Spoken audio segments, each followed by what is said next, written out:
The history of Seattle is like an open book. Just ask the Seattle Public Library's Services Manager for Special Collections, JODEE FENTON. 125 years ago, this is how it all began. Seattle amended its city charter to establish a library in 1890, and a few months later, 125 years ago, a reading room was put in place in the old Occidental building on First Avenue between James and Yesler. And from that point on, the library is able to grow. A million books to go. And grow it has, as shown in some rarely seen and wonderfully addictive footage from the library's video archives. Yes, Seattle was a wacky, wonderful town in the 1890s. Classic mid-20th century documentaries from the Community Workshop series on King TV show the drama behind the early library years. I just received a telegram from Carnegie offering money for a new library building. There's the $200,000 donated by Andrew Carnegie to build the first Seattle Main Library in 1906. Then fast forward to the modern wonder of Seattle's second Central Library, which opened in 1960 thanks to a voter-supported $5 million bond measure. Well, that was a quick trip.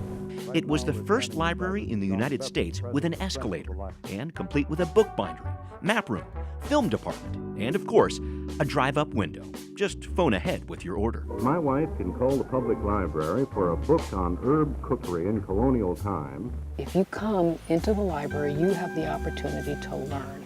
And that was so important in that time period, and it is today as well. Today's library system grew from that past. As libraries sprouted into places like Green Lake, they were renovated. Or, as in the case of the Truth Douglas branch in the Central District, they had a name change.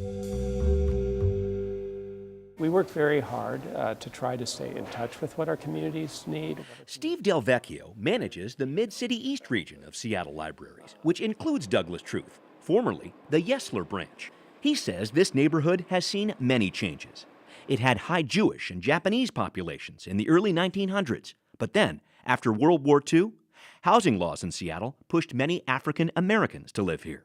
It starts over there. That's how the African American Collection, one of the largest of its kind on the West Coast, was born, with a library eager to reflect and invite in the people who live near it. The desire to reflect the community, the desire to know the community, be part of the community, engage with the communities, that's been true all along. What you see changing is the sort of techniques and tools and resources and technologies that we use to try to meet that need. And more, it's technology library patrons depend on. I come to use the library for the computer and the printer. Christina Comer and her sister, Holiday Osborne-BASH, are here on the somber occasion of printing a funeral program for their brother. Oh my gosh, right now we would have no other way to print this. It's a blessing. They turned to the Douglas Truth Library for help and found a welcoming family connection in a time of need. It just signifies that it should be a permanent part of the community. Hopefully it will be, because I know the community is changing really fast in this area. But can a 125-year-old library, now in a sleek architectural marvel of a Maine home downtown since 2004, keep up with those fast changes? We're excited about the next 125 years because we know that we have so much to offer our community.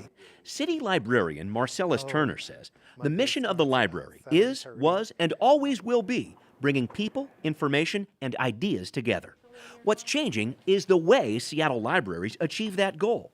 From loaning out Wi-Fi hotspots to reaching outside the library's doors and connecting with the public through community conversations and other programs. As soon as I type it, you're going to come up here on the screen. Turner says he's proud to play a role in realizing the vision of the forefathers of Seattle, to build an engaged, informed city. To have the opportunity to just carry that forward in all of its new variations is just something I look forward to. And truthfully, you can't do that any other place than at the Seattle Public Library. Look around you. We show what the future looks like. So the next time you need a computer, or you need to find out what one of Henry Yesler's friends had to pay for turning in a booklet in 1901, He has a fine of 5 cents. remember the library. Remember how, over the decades, it's allowed anyone, rich, poor, of any racial or ethnic background, to learn in our city. It's a gift from the past, here for years to come. When you come into the library, you're really going to interact and see and touch all sorts of other ideas. And that's what makes a community really come together. Seattle will never be the same again.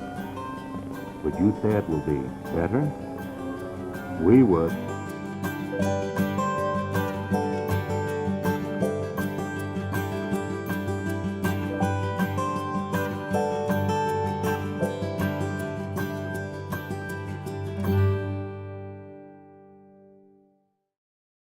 Watch CityStream Thursday nights at 7 on the Seattle Channel, or get video on demand and podcasts anytime at seattlechannel.org.